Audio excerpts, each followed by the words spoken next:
¿Qué tal a todos? Nosotros somos el equipo número 7, conformado por Gabriela García, Mariel Olivas, Perla Rendón, Luis Tecautzin y su servidor Luis Páez. A nosotros nos tocó exponer el tema competencia emocional. El corazón tiene razones que la razón ignora. La capacidad intelectual y la habilidad práctica son cosas diferentes.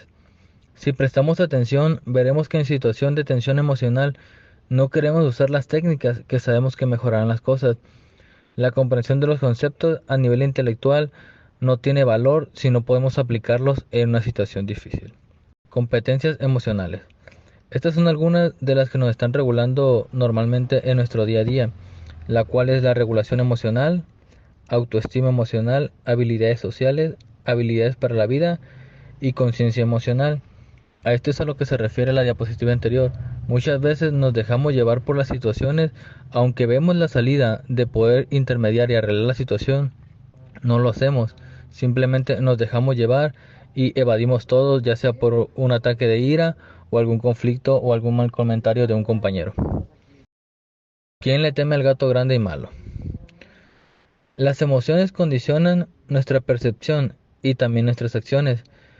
Definen la variedad de conductas posibles, así como una mente tranquila es adecuada para descansar o tomar fotografías. Una mente alarmada nos permite defendernos o huir. ¿A qué se lleva esto? Es igual, todo engloba lo mismo. Nos dejamos llevar por nuestras emociones y sentimientos y una cosa tan pequeña nos cambia todo el entorno. Como lo dice y nos da el último ejemplo. Si nosotros escucháramos algún ruido extraño o anormal y estamos en un bosque, tal vez disfrutando del paisaje y tenemos muy bonitas alrededores, tal vez podemos disfrutarlo en cierto momento, pero al escuchar un ruido un poco alterador, nos cambia nuestra percepción y perdemos ese enfoque. Entonces nos da intriga de saber qué es lo que está sucediendo y por lo tanto no sabemos si huir o por curiosidad buscar qué es. Todo depende también de la persona en qué sentido está enfocado. El centro racional del cerebro puede generar una serie de opciones y argumentos, pero para tomar decisiones se necesita una facultad emocional. La mente debe evaluar el peso emotivo de cada opción y elegir por medio de los sentimientos. La mente nos pertenece, pero no siempre hace lo que nosotros decíamos. Las emociones surgen de la percepción e interpretaciones, las cuales son moldeadas por los modelos mentales. No percibimos la realidad tal como es, sino a través de filtros de nuestro propio modelo mental. Lo que sentimos depende de lo que haya pasado allá afuera. Solo en la medida en que es provocada, lo percibimos aquí adentro. Esto también regula a nuestro cuerpo, a nuestro sistema inmunológico. Muchas veces podemos interpretar algunos dolores de cabeza, dolores de estómago, y nuestra mente juega con todo nuestro sistema. Muchas personas creen que las emociones están en oposición al pensamiento racional, pero la evidencia científica sugiere lo contrario. Si bien las emociones pueden abrumar la razón, no es posible ser racional sin ser emocional. En la evolución del género humano y en el desarrollo individual, las emociones preceden a los pensamientos. El especialista en neurobiología, Antonio Damasio, señala que la racionalidad depende de un sistema de regulación más profundo que consiste en gran medida en emociones y sentimientos. La emoción puede desestabilizar la razón en ciertas circunstancias, pero sin ella, el razonamiento es sencillamente imposible. Los modelos cognitivos tradicionales no comprenden que la disminución de la emoción puede ser una fuente igualmente importante de conducta irracional. Damasio tenía un paciente llamado Elliot, un empresario exitoso a quien le diagnosticaron un pequeño tumor cerebral. Durante la operación para extirpar el tumor, el neurocirujano cortó por accidente la conexión entre el lóbulo frontal, el centro del pensamiento, y la amígdala cerebral, el centro de las emociones. Elliot se recuperó, pero había cambiado. Cuando recordaba los momentos difíciles de su vida, lo hacía con una frialdad y un desapego incompatibles con la gravedad de los acontecimientos. Hablaba como un espectador en lugar de vivirlo como un participante. Damasio llegó a la conclusión de que como consecuencia de la operación, Elliot había sido privado de sus emociones. Podía pensar, pero no podía sentir. Elliot conservaba su inteligencia, pero se había convertido en un completo inepto en su trabajo. Sin emociones no podía tomar decisiones. Un día Damasio le pidió a Elliot que eligiera una fecha para la próxima entrevista. Elliot le respondió con una larga explicación acerca de los pro y los contra de diversos días y horarios, pero no pudo elegir ninguno. Le resultaban sencillamente indiferente. El centro racional del cerebro puede generar una serie de opciones y argumentos, pero para tomar decisiones se necesita una facultad emocional. La mente debe evaluar el peso emotivo de cada opción y elegir por medio de los sentimientos. Los sentimientos inconscientes, por el contrario, pueden aniquilar el proceso de toma de decisiones. La respuesta de la relajación. Les voy a contar una historia de dos monjes que caminaban por la orilla de un río al amanecer. Buscaban un lugar por donde vadearlo porque a causa del deshielo de primavera, el nivel del agua era alto. Después de recorrer varios kilómetros encontraron un paso a medio metro de profundidad. Entonces vieron a una joven con un vestido de seda inmóvil frente al torrente de agua. A pesar de que los monjes debían observar sus votos y estos le prohibían tener contacto con mujeres sin decir palabra, uno de ellos la alzó en sus brazos y la llevó hasta el otro lado del río. Luego, los dos monjes siguieron silenciosamente su camino hasta el anochecer, cuando de acuerdo con sus votos le era permitido hablar. Entonces mantuvieron este diálogo. ¿Cómo te atreviste a llevar a esa joven a través del río esta mañana? Has mancillado tu honor y el de todos los miembros de la orden. Eres una deshonra para nuestra orden. Y le contesta el monje, mi querido hermano, yo dejé a esa joven al otro lado del río al amanecer. Tú la has estado cargando todo el día. La mente suele recibir la denominación de órgano del sufrimiento porque tiene la capacidad de arruinarnos la vida con su incesante deambular. La mente nos pertenece, pero no siempre hace lo que nosotros deseamos. Quien ha pasado una noche de insomnio dando vueltas en la cama o se ha resentido ante el más mínimo desaire, sabe bien a quién me refiero. Quien como el monje resentido no ha cargado a la mujer en su mente mucho después de haberla dejado físicamente atrás. Tal vez la mente comprenda que los pensamientos pueden ser engañosos, pero el cuerpo no suele hacerlo. El cuerpo no sabe si la mente percibe correctamente el mundo exterior o solo está alucinando, y responde a todos los mensajes que le envía la mente como si fueran correctos. Pero hay una manera de transformar esta aparente desventaja en ventaja. Podemos imaginar situaciones terroríficas que producen tensión o escenas pacíficas que nos relajan. Esto es lo que el Dr. Herbert Benson, fundador del Instituto Médico del Cuerpo y la Mente de la Universidad de Harvard, denomina respuesta de relajación. El Dr. Benson demostró que cualquier forma de concentración mental que distrae al individuo de sus inquietudes y ansiedades habituales puede producir relajación. La respuesta de relajación es un mecanismo innato del hipotálamo y funciona con independencia de la voluntad del individuo. La capacidad de relajarse es un don natural de todos los seres humanos. Una vez que nuestra mente se libera de los factores que suelen inquietarla, la serenidad parece ser su estado natural. Cuando nos relajamos, el pulso se vuelve más lento y la presión sanguínea disminuye. La respiración es más profunda, el cerebro deja de emitir ondas betas, las que corresponden al estado de vigilia y alerta, y comienza a emitir ondas que indican distensión. Parte del flujo sanguíneo que irrigaba los músculos se dirige al cerebro y a la piel, produciendo una sensación de calor y de serenidad. Continuamos con el tema hacia la maestría emocional. Esas son las habilidades básicas que nos permiten trabajar sobre nuestras emociones, las cuales son 5: la autoconciencia, la autoaceptación, la autorregulación, la autoindagación y la autoexpresión. A continuación vamos a desglosar cada una de ellas. Con estos pasos nos va a llevar para el manejo, para un buen control de nuestras emociones. En la autoconciencia, esta es la capacidad de saber lo que ocurre en nuestro interior. La conciencia es uno de los fundamentos de la libertad y la responsabilidad. Es la herramienta básica para manejar nuestras emociones y las acciones. Esto quiere decir que es la capacidad de ser conscientes de nuestros pensamientos, sentimientos, comportamiento y cómo éstas reaccionan. Cuando una emoción nos captura, estamos totalmente dominados por ella. Nuestra mente no está consciente. En lugar de ser nosotros quienes tenemos la emoción, es ella la que nos tiene a nosotros. Ante las emociones negativas es necesario recuperar la serenidad y controlar la erupción, para así lograr una comunicación exitosa. Es importante hacer mención que no es beneficioso que se conservemos los sentimientos tóxicos, aunque tampoco es útil sin haberlos descargado. Las emociones negativas impiden la comunicación efectiva y dañan relaciones. Continuamos con la autoaceptación. Esta es aceptar las emociones sin juicio. Debemos comprender que nuestras emociones son impulsos automáticos que surgen sin que podamos controlarlos. En consecuencia, no hay criterios morales acerca de cómo deberíamos sentirnos en una circunstancia determinada.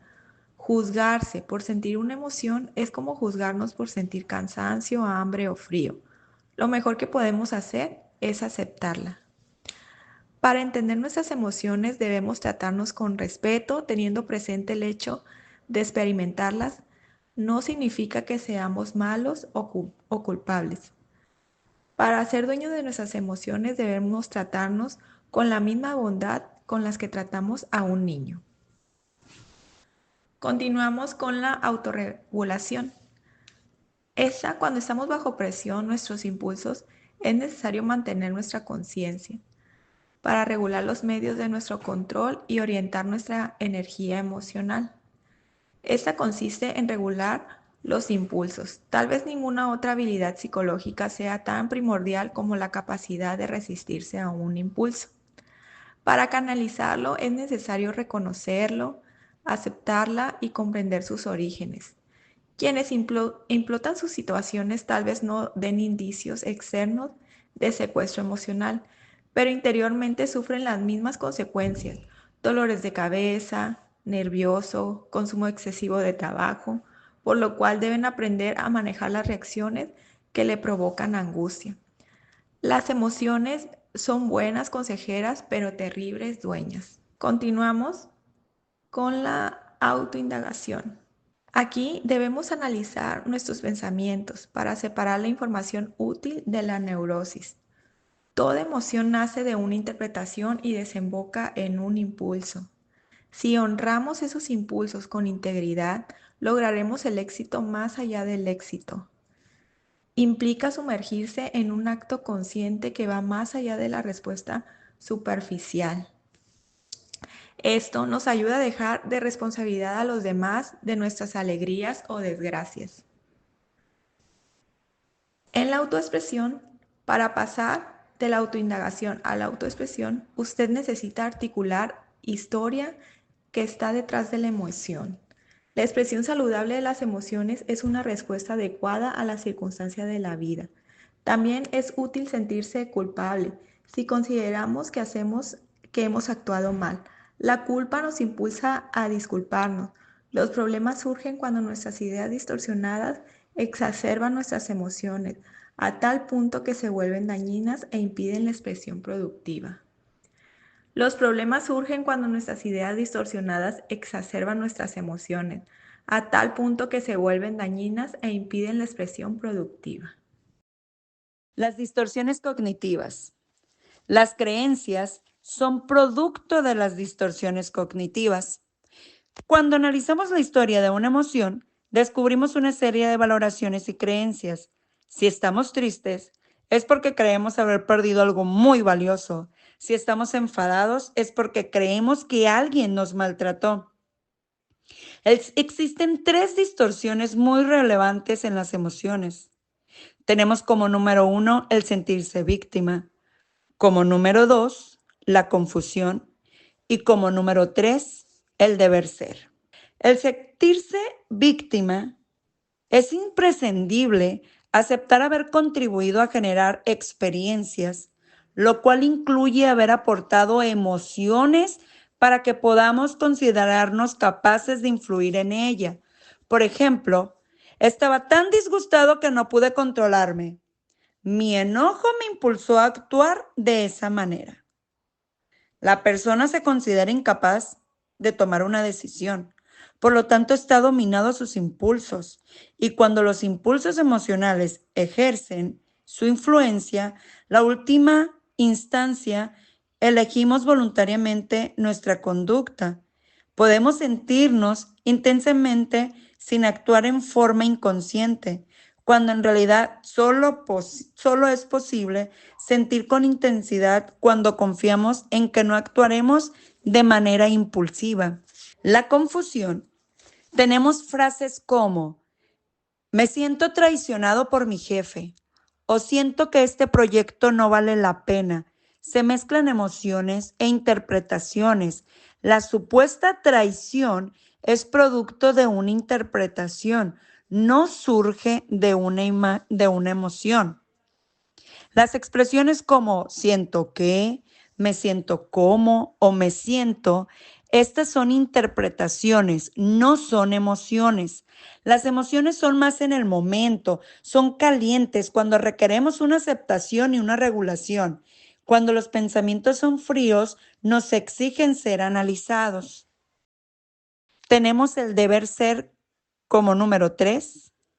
Cuando las personas imponen sus expectativas sobre los demás, sobre el mundo y sobre sí mismas, pasan la mayor parte del tiempo enfadadas y se sienten culpables. Tenemos de ejemplo si alguien piensa, debería ser más exitoso o no debía haber dicho eso en la reunión. Probablemente esté estresado y tenga remordimientos. Por el contrario, quien se rebela contra estas órdenes opresivas probablemente sea apático y esté desmotivado. Cuando alguien le asigna un deber a otras personas, elige sentirse desilusionado y frustrado. Tenemos el perdón. Aquí tenemos que el perdón es una práctica esencial para la maestría emocional. No obstante, suele provocar fuertes reacciones. Nos ha tocado que en su momento queremos perdonar a una persona y luego vienen preguntas como, ¿puedo perdonarlo después de lo que hizo? ¿Perdonarla? Estás loco. Ella no lo merece. ¿Existen interpretaciones erróneas sobre el significado del perdón? Sí existen. Tenemos el perdón cuando no absuelve un mal comportamiento. No implica aprobar o consentir actos incompatibles con nuestros estándares. Ejemplo, podemos perdonar a un empleado que no hizo debidamente su trabajo y despedirlo de todos modos. El perdón nos permite hacer sin resentimiento lo que consideramos necesario. El perdón no intenta simular que todo está bien cuando en realidad no es así. Es difícil distinguir entre el perdón y la negación del enojo. Por ejemplo, una falsa sonrisa y un no te preocupes, todo está en orden, son la actitud opuesta al perdón. Tenemos el perdón no se otorga desde una actitud de superioridad moral. Tampoco es un favor que se concede por piedad. No perdonamos por generosidad o por caridad, sino porque es una manera de manifestar nuestra integridad como persona, de dar por concluida una experiencia dolorosa del pasado para que no siga afectándonos negativamente en nuestro futuro.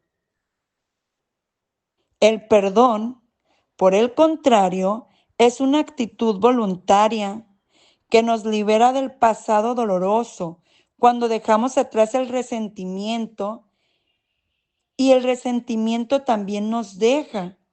El perdón nos permite a crecer y superar las circunstancias adversas para seguir adelante sin esas situaciones que quedan inconclusas. Comprender las emociones de los otros. La comprensión de las emociones de otras personas tiene por objetivo ayudarlas a lograr la maestría emocional, mejorar la relación y completar la tarea en desarrollo. Para lograrlo es esencial haber logrado la propia maestría emocional. La herramienta más importante para ayudar a los otros a manejar sus emociones es la resonancia. En este ejemplo, el autor refiere que si ponemos dos diapasones del mismo tono, uno junto al otro, al tocar el primero, el segundo comenzará a vibrar por resonancia. En una relación, cada individuo actúa como un diapasón que recibe y transmite ondas emocionales. Si las dos personas son emotivamente reactivas, las interacciones negativas escalarán y saldrán de control. Por el contrario, si una de ellas conserva el equilibrio, puede comenzar a atenuar el ciclo aun cuando la otra persona mantenga una actitud hostil. Cuando nos adueñamos de nuestras emociones, podemos aportar ecuanimidad a cualquier relación y ayudaremos a los demás a actuar conscientemente. Mi compañera Gaby les habló de 5 habilidades necesarias para lograr la propia maestría emocional. Cada una de ellas se relaciona con una habilidad que permite trabajar con las emociones de otros. Estas son el reconocimiento, la aceptación del otro, la contención o desactivación, por último, indagación y escucha. Estas últimas las veremos en conjunto. Pasamos a la primera habilidad, que es el reconocimiento. No podemos observar el estado interno de otra persona, pero podemos percibir ciertos signos externos y componentes físicos. Ejemplos de ello sería cuando alguien se ruboriza o cuando aprieta los puños. La observación de estas claves emocionales, tanto físicas como conductuales, nos permite hacer deducciones válidas acerca de los sentimientos de otros. Pero es importante comprender que nuestras deducciones no son lo que esa persona realmente piensa y siente. La manera más adecuada de trabajar con las deducciones que hacemos sobre el estado mental y emocional de otra persona es fundamentarlas con evidencias, admitiendo que son solo nuestra interpretación y pidiendo a nuestro interlocutor que las corrobore. Por ejemplo, si un directivo ve a un miembro de su equipo, en este caso de nombre Pedro, sentado con los brazos cruzados, silencioso, alejado de la mesa en la que sus compañeros están reunidos, es válido comentar: Pedro, estás muy silencioso, con los brazos cruzados y te encuentras alejado de los demás. Me gustaría saber qué opinas de nuestra conversación. Esas observaciones son diferentes a agredirlo con preguntas como: Pedro, ¿estás enojado o tienes algún problema? De igual forma, cuando un vendedor nota que su cliente mira constantemente su reloj, puede decir: ha mirado varias veces el reloj. Tal vez este no sea el mejor momento para que hablemos. ¿Preferiría posponer la reunión? De nuevo, esa actitud será más productiva que pensar o decir: veo que esta plática no es de su interés. ¿Por qué me pidió que viniera si no iba a escucharme? La siguiente habilidad es la aceptación de las emociones del otro. Para trabajar con las emociones de otras personas es necesario aceptarlas sin hacer un juicio. Las frases "arriba el ánimo" o "no hay motivo para preocuparse" como recomendaciones no son efectivas. Después de oírlas, el receptor no solo sigue sintiéndose preocupado, también se siente alienado. Cuando cuestionamos las emociones de otras personas, estas sienten que las juzgamos, no las comprendemos ni respetamos. En algunos casos, incluso podemos hacer que duden de su cordura. A menudo la emoción más difícil de aceptar en los demás es la ira. La mayoría de nosotros tendemos a protegernos de las agresiones. Cuando alguien nos agrede, es recomendable o beneficioso, en lugar de responder con otra agresión, tratar de indagar los motivos de su actitud con comentarios y preguntas como: veo que estás molesto conmigo y me preocupa, ya que me gustaría tener una buena relación contigo. ¿Hice algo que te molestó? De esta manera es posible comenzar un diálogo en el que ambas partes puedan conocer y analizar mutuamente sus interpretaciones sin invalidar sus emociones. El autor nos da una conversación como ejemplo de aceptar las emociones de otros. Este diálogo se da entre el propio autor y Guillermo, quien es su colega al que le pidió sugerencias sobre su libro. Guillermo está disgustado con Freddy. Freddy se disculpa e indaga el por qué. ¿Qué ha hecho para molestarlo? Guillermo le dice que lo ha puesto a trabajar en vano al pedirle sugerencias sobre su nuevo libro. Freddy reconoce que le ha hecho la petición de leer su texto y le agradece por su ayuda y sigue indagando. Quiere saber por qué Guillermo siente que trabajó en vano. Guillermo confiesa que es porque solo utilizó alguna de sus sugerencias. Freddy lo reconoce. Le dice que aprecia lo que ha hecho, que al igual que otros colegas le han ayudado con sugerencias, pero al final es solo Freddy quien tiene el derecho y responsabilidad de decidir de acuerdo a su criterio. De nuevo agradece a Guillermo por el esfuerzo que puso al ayudarle y le pregunta de qué forma puede hacerle sentir que valora sus aportaciones, inclusive aquellas que no ha incorporado en su libro. Guillermo le dice que una explicación oportuna habría sido suficiente. Entonces Freddy se compromete a hacerlo en el futuro, de nuevo se disculpa y le agradece. Pasamos a la siguiente habilidad, la desactivación o contención. La mejor forma de desactivar las emociones es con nuestra actitud serena y equilibrada. Al no reaccionar, debilitamos las emociones intensas. Aceptar la emoción de otra persona sin juzgarla le ayuda a recuperar la ecuanimidad y aún en situaciones extremas es posible desactivar las emociones del otro. Si alguien está muy enfadado con nosotros, podemos asumir la responsabilidad y por medio de una indagación franca permitirle expresar claramente sus ideas y sentimientos. Cuando comprendemos la historia detrás de la emoción, podemos abordarla de la manera más adecuada, y aunque la situación resulte ser inabordable, siempre podemos retirarnos en paz y con integridad. Como ejemplo tenemos otra conversación de Freddy, esta vez con Carlos, una persona que trabaja con él. Carlos está furioso y piensa que Freddy es desconsiderado.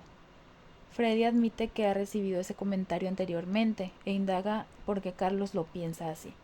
Carlos se ha sentido ignorado por Freddy. Piensa que Freddy es sabelotodo y solamente finge interés sin sentirlo. Freddy piensa que podría ser más amable y sigue indagando. Se disculpa, acepta su responsabilidad. Después de varios intercambios de palabras e intentos fallidos de Freddy por remediar el sentir de Carlos, Freddy acepta que ante esta negativa no hay más que se pueda hacer. Carlos inmediatamente lo confirma y decide terminar la relación laboral. Freddy lo acepta apenado porque Carlos se siente mal, pero aún así le agradece su honestidad. Este es un ejemplo de una situación inabordable. Una de las dos personas se mantiene serena sin permitir que el conflicto crezca y se da un término en paz y con integridad. Un ataque no puede durar mucho sin la correspondiente reacción. Lo mejor es recibir la emoción de otra persona con empatía, sin juzgar o discutir. En lugar de ocuparnos de probar que las opiniones de otros son incorrectas, debemos tener presente que las personas están diciendo su verdad de acuerdo a sus experiencias e interpretaciones y tienen todo el derecho de sentirse de esa manera. De esta forma, al reconocer que sus emociones son válidas, los ayudaremos a expresar su verdad, es decir, sus opiniones y sus emociones. Cuando las emociones se expresan y no se encuentran con una actitud defensiva que la intensifica, se debilita. Una vez que la emoción ha perdido intensidad, es posible dar el paso siguiente: indagar y escuchar. Indagación y escucha. La indagación sirve de ayuda para que otras personas comprendan y expresen con habilidad sus emociones. La clave está en ayudarlos a poner sus necesidades e intereses de una manera que nos permita entender cómo satisfacerlos genuinamente, sin descuidar nuestros propios sentimientos o emociones. La intención de indagar y escuchar es influir en los demás sin manipularlos. La diferencia reside en respetar su autonomía, concentrarse en la información válida y elegir libremente. Un ejemplo es: modificar información para que alguien actúe como nosotros deseamos es una actitud manipuladora. Sin embargo, pedir a una persona que haga algo no es manipularla, es formularle honestamente un pedido. La forma de asegurarnos de que no estamos manipulando a los demás es aplicando una regla de oro. Me gustaría que la otra parte me indagara y me escuchara de la misma manera que yo lo hago. El autor nos da el siguiente ejemplo. Es un diálogo entre Elena y él. Elena está furiosa con Freddy. Siente que él la ha descalificado y la ha dejado como tonta frente a su jefe. Freddy se disculpa, comenta que no lo ha hecho con intención, que le han hecho el comentario anteriormente. Indaga: ¿qué fue lo que hizo? ¿Por qué ella dice que la hizo ver como tonta? Elena le recuerda que corrigió un cálculo de ingresos y se siente humillada. Freddy admite recordarlo y lamenta lo sucedido. Le pide que conteste a sus preguntas para intentar mejorar la situación. Elena acepta. Freddy le pregunta cómo le habría gustado que abordara el tema. Elena le dice que debió quedarse callado y decírselo en privado. Freddy le dice que lo pensó, pero sintió que si lo hacía estaría engañando al equipo. Le pregunta a Elena qué habría hecho ella. Elena ciertamente no lo sabe, pero cree que no lo habría humillado. Freddy insiste, quiere saber qué habría podido decir. Elena insiste, en vez de ser engreído, haber sido más humilde, comentando que parecía que las cifras de Elena diferían de las de ventas. Para ella, de esta forma, el comentario sería menos agresivo. Freddy es responsable, acepta que pudo hacerlo mejor, que actuó como un engreído y se disculpa. Elena acepta la disculpa y admite que ha exagerado. Dice que la situación no fue tan grave. La maestría emocional garantiza la habilidad de poner en práctica los principios y las herramientas descritas en este capítulo, aún en situaciones difíciles. Cuando tenemos circuitos emocionales fuertes, podemos resistir grandes cargas. Cuando son débiles, las emociones intensas desactivan la mente consciente y nos convertimos en máquinas de pelear o huir. Hacer una pausa para respirar en forma consciente es la manera más simple de recuperar la conciencia y la posibilidad de elegir. La respiración, como cualquier otra habilidad, requiere práctica. Concluimos la exposición con la siguiente reflexión. Si un hombre está cruzando un río y un bote vacío choca con su esquife, por muy mal genio que tenga, no se enfadará demasiado. Pero si ve en el bote a un hombre, le gritará que se aparte. Si sus gritos no son escuchados, volverá a gritar, una y otra vez, y empezará a maldecir. Y todo porque, según cree, hay alguien en el bote. Si el bote estuviera vacío, no estaría gritando ni estaría irritado.